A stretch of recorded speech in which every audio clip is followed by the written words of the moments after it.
I hadn't spoken to my brother Ryan in over a year. What had started as small disagreements about the family business and Dad's estate had blown up into a full-blown rift that left all of us walking on eggshells. Family gatherings became tense affairs where silence spoke louder than words, and birthdays felt like minefields. I had tried to stay neutral, keeping to my own life, but the emotional strain of distance weighed heavier than I expected. Then, one evening, out of the blue, I got a message from Ryan. The text was short, pleading, almost desperate. "Ethan, I need your help. We have to fix this before it's too late. Please." I stared at it for a long time, my chest tightening. The last thing I wanted was to be dragged into more drama. Yet something in the tone, something raw and vulnerable, tugged at me. Could he really mean it? Or was this another attempt to manipulate me into siding with him? The following day, he called. Hearing his voice again brought a flood of memories, childhood fights, moments of laughter, and years of camaraderie that had eroded into suspicion. His tone was unsteady, almost pleading, as he explained that he couldn't handle the family feud alone. Every word seemed calculated to appeal to my sense of responsibility, yet I couldn't shake the feeling that there was more beneath the surface. Ryan had never been the type to ask for help without a hidden agenda. I reflected on the years of tension between us. Dad's death had left unresolved issues, from business decisions to inheritance disputes, and the blame had shifted between siblings like a hot potato. Ryan had always been fiery and impulsive, quick to accuse, slower to forgive. I, on the other hand, had often taken the role of mediator, the one who smoothed over arguments and tried to keep the family functioning. It was exhausting, but I thought it was necessary to preserve whatever little unity remained. When I agreed to meet him at a quiet cafe, I felt a mix of apprehension and curiosity. The air was brisk, carrying the scent of freshly brewed coffee and the faint aroma of rain-soaked pavement. Ryan arrived, face pale, eyes darting around like he was afraid someone might overhear. For a brief moment, I glimpsed the younger version of my brother, the one who would run to me for advice, for protection, for understanding. But this time, it was different. There was a weight on his shoulders that I couldn't yet understand. As we sat down, Ryan's hands were trembling slightly, and he avoided eye contact, focusing instead on the steaming cup in front of him. "Ethan, I can't fix this on my own," he began, voice tight with tension. "The family is falling apart, and I need you to help me bring everyone back together." His words were heavy with guilt and desperation, each syllable carrying a subtle plea I couldn't ignore. I nodded slowly, unsure if I was stepping into a bridge or a trap. The conversation shifted to logistics, tentative at first, then more detailed. Ryan listed grievances, miscommunications, and old hurts he thought were fixable. Every story he told was peppered with emotion, regret, frustration, and an undercurrent of fear that I couldn't quite place. I listened carefully, trying to filter truth from his own interpretation, but the unease in my gut told me he wasn't revealing everything. Something about his urgency felt too intense, too controlled, as if he was steering the conversation away from what mattered most. When he finally looked up, his eyes met mine with a raw intensity I hadn't seen in years. "I can't say why this is so urgent," he admitted, his voice almost a whisper. "But I need you, Ethan. I can't do it without you." His words carried a weight that went beyond family squabbles. I felt a shiver run down my spine, an instinctive warning that this wasn't just about smoothing tensions or healing old wounds. There was something darker, something urgent behind the request. I left the cafe that evening with a knot in my stomach. Part of me wanted to brush off his plea, to return to the safe distance I had maintained for months. Another part, the part that had always been the family's anchor, felt drawn into his desperation, compelled to understand and to act. I couldn't shake the sense that Ryan's need for me wasn't just emotional, it was essential, and I had no idea why. And in that moment, I realized that agreeing to help him might change everything. The following days were tense as I began reaching out to other family members, trying to gauge their willingness to reconcile. Claire, our younger sister, answered her phone with sharp impatience, questioning why I would even consider getting involved. "You always take his side," she snapped, her voice carrying years of resentment. "Why should I believe he's serious this time?" I tried to explain that I wasn't taking sides, only trying to understand. But her words left me frustrated and disheartened. The tension between siblings was thicker than ever, like a fog I couldn't see through. Ryan, meanwhile, seemed to grow more anxious with each conversation I had with Claire and the older relatives. He sent long texts filled with explanations and pleas, but he remained evasive about the real reason behind his urgency. I began to notice little inconsistencies, small gaps in his stories, moments when he paused too long before answering questions. His desperation was palpable, yet it felt as though he was hiding something. Every word he sent me carried an undercurrent of worry I couldn't yet decipher. At family gatherings, the atmosphere was brittle, full of side glances, sharp tones, and unspoken judgments. I found myself mediating arguments about trivial matters: who got the old family cabin, disagreements over minor inheritances, even past grudges from childhood. The history of resentment was relentless, spilling into conversations with a ferocity that surprised me.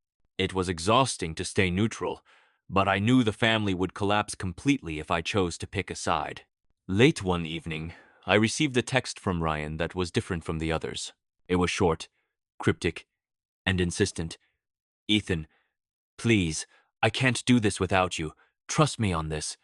My mind raced as I tried to interpret the urgency behind his words. The intensity in his message hinted at something more than family squabbles. It wasn't just about reconciliation.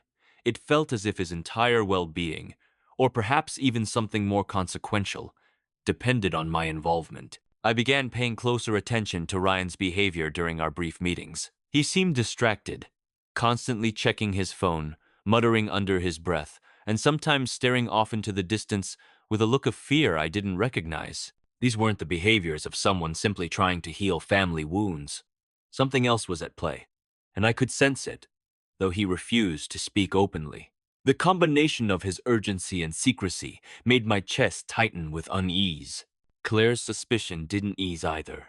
She questioned every word I reported from Ryan, reminding me of past grievances and doubting my intentions. "How do I know he's being honest?" she demanded. During one particularly heated phone call, her voice trembled with frustration and fear, revealing the depth of the family's fractured trust. I realized that bridging the gap wasn't just about bringing Ryan back. It was about navigating years of built-up suspicion, anger, and hurt that had nothing to do with me. One afternoon, I noticed something in Ryan's apartment that caught my attention. A stack of unopened letters, official-looking documents, and a few statements left lying on the counter hinted at matters he hadn't shared with me.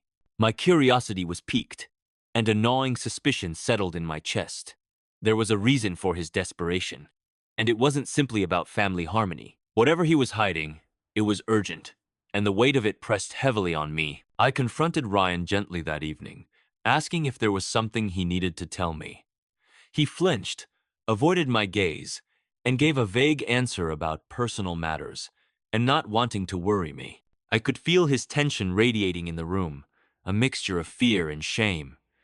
That was the moment I realized the family rift was only part of the story. Ryan needed me for something else. The thought left a hollow ache in my stomach, an uneasy certainty that the situation was far more serious than anyone had let on. I knew I had to uncover the truth before I could help the family, but the idea of what I might find filled me with a mixture of dread and determination. I couldn't stop thinking about the unopened letters and documents in Ryan's apartment. Every time I replayed our last conversation, his evasiveness gnawed at me, the tension in his shoulders and the guilt in his eyes refusing to leave my mind. Something serious was being hidden, something that explained the urgency behind his desperate plea to mend the family rift. I knew I couldn't just patch over old arguments without understanding the real reason he needed me back. A week later, I decided to dig deeper. I asked Ryan casual questions about work, bills, and health, hoping to observe his reactions and maybe catch him off guard. It didn't take long for clues to emerge: mentions of mounting debt, past due notices, and offhand references to a legal dispute he tried to minimize. Each word he spoke felt loaded, hinting at pressures he had been concealing for months. It became clear that his desperation wasn't about family pride. It was about survival. Finally, I confronted him directly, choosing a quiet evening when no one else could overhear. "Ryan," I said carefully, I can tell there's more going on than just the family disagreements. I need you to be honest with me." He froze, hands tightening around his mug, eyes darting to the floor. For a moment, he said nothing, and the weight of silence filled the room like a physical presence. His hesitation confirmed what I had suspected. He had been hiding a secret far more serious than anyone knew. He finally looked up, and I could see the strain etched across his face. "Ethan, I didn't want anyone to know," he admitted, voice trembling. "I'm in serious trouble financially, legally, and I can't handle it on my own. That's why I needed you to bring the family together." I didn't know who else I could turn to. Hearing the confession, a wave of shock and concern crashed over me. The stakes were higher than I ever imagined. The family rift was merely the surface problem, a distraction from the real crisis. I sat there, absorbing the revelation, trying to reconcile the brother I knew with the man confessing a desperate secret. Part of me felt hurt that he hadn't trusted me sooner, while another part felt the urgent pull of responsibility. I realized that his plea to mend family relationships had been a means to an end. He needed allies, support, and guidance to navigate a personal disaster he couldn't face alone. My role had suddenly shifted from mediator to lifeline. Ryan's admission opened the door to more details, each one heavier than the last. He described threats from creditors, overdue legal obligations, and mounting stress that had driven him to exhaustion. His eyes were haunted as he spoke, and I could hear the tremor in his voice. The tension coiled so tightly it was almost painful to witness. The urgency behind his earlier messages, the desperation that had drawn me into the fractured family, suddenly made sense. He was cornered, and the rift we had all been trying to fix was secondary to a crisis he couldn't face alone. The emotional fallout hit me in waves. I felt a mixture of anger, empathy, and disbelief. Anger, because he had concealed the truth and let the family believe the worst about him. Empathy, because anyone could crumble under that kind of pressure. Disbelief, because I had never imagined the situation could be this dire. My mind raced with strategies, how I could help, what steps needed to be taken, and how to approach the family without creating more chaos. It was a delicate balance between secrecy and intervention, trust and accountability. I realized that before I could repair the family bond, I needed to stabilize Ryan's situation. That meant confronting uncomfortable truths, facing financial and legal realities, and preparing for the emotional confrontation that would follow. It also meant deciding how much of his secret to share with the rest of the family, knowing that too much, too soon, could cause irreparable damage. The weight of responsibility pressed heavily on my shoulders, heavier than any family argument we had ever faced. And yet, despite the shock and the betrayal of trust, I knew what had to be done. I had to step in not just as a brother, but as the one person Ryan had turned to in his time of desperation. As I left his apartment that night, the cold air bit at my face, but I felt a sense of clarity. The path ahead was murky, dangerous even, but I couldn't turn away. I had discovered why he needed me, and now there was no choice but to act. The next evening, I arranged to meet Ryan privately, choosing the quiet corner of a small diner where we wouldn't be overheard. The air was thick with tension, and I could feel the weight of everything he had confessed pressing down on both of us. Ryan sat hunched over his coffee, fingers tapping nervously against the ceramic mug. His eyes, once so confident and brash, now held vulnerability, fear, and a glimmer of shame that I hadn't seen in years. I spoke first, keeping my voice calm but firm. "Ryan, I need the full truth," I said, watching him carefully. "I already know about the financial and legal troubles, but I need to understand why you couldn't come to me sooner." His shoulders tensed, and he swallowed hard, staring into the dark liquid in front of him, as if seeking courage from it. The diner's ambient hum felt distant, irrelevant, compared to the storm brewing at our table. Ryan finally exhaled, a long, shuddering breath that seemed to carry months of fear and regret. "I thought I could handle it alone," he admitted, voice breaking slightly. "I didn't want to worry anyone. I didn't want to look weak, especially not in front of the family. But it got worse, and I realized I can't do this without you." His words were raw, unpolished, and laden with desperation. The honesty hit me like a punch in the chest, a mixture of relief and anger coursing through me simultaneously. I leaned back, processing the depth of his situation. This wasn't a matter of ego or family pride anymore. It was survival, pure and simple. And yet, I couldn't ignore the deception, the months of silence that could have jeopardized everything. Ryan, I said slowly, you should have trusted me from the start. This could have been so much easier if you had. My words weren't accusations. They were the bitter truth, a mirror reflecting both his fear and my frustration. He looked up at me then, eyes glossy, with unshed tears. I know, Ethan. I know I messed up. I didn't want to lose you or the family. I just didn't know how to ask for help without falling apart. The admission was raw, unfiltered, and for the first time, I saw the man behind the facade, the brother who had always been strong, but now was human, vulnerable, and desperate. It made my anger soften, replaced by an urgent need to act. We spent hours dissecting the situation, mapping out debts, obligations, and legal pressures. Ryan shared every detail he had kept hidden, his voice trembling but determined. Each revelation carried a weight that made my head spin, but clarity emerged with every sentence. I realized that our next steps had to be precise, that any miscalculation could make things worse. The stakes were higher than any family argument we had ever faced. During our discussion, long suppressed memories surfaced. Old arguments over inheritance. Moments when I had judged him harshly. Times when he had been misunderstood or overlooked. The confrontation forced both of us to face these past grievances, to acknowledge the hurt we had caused each other, intentionally or not. I noticed subtle shifts in Ryan's posture as he admitted mistakes, a tension slowly giving way to relief and tentative trust. For the first time in months, I felt the possibility of reconciliation, not just for him, but for all of us. Then came the most vulnerable moment. Ryan looked at me with a trembling intensity and said, Ethan, I needed you back not just for me, but for them. I can't fix this alone. I need you to help the family believe we can move forward, to help me make things right. I felt the weight of his plea, the unspoken admission that the family's unity was intertwined with his survival. It wasn't manipulation, it was desperation and honesty wrapped together in a fragile package. I nodded slowly, letting the gravity sink in.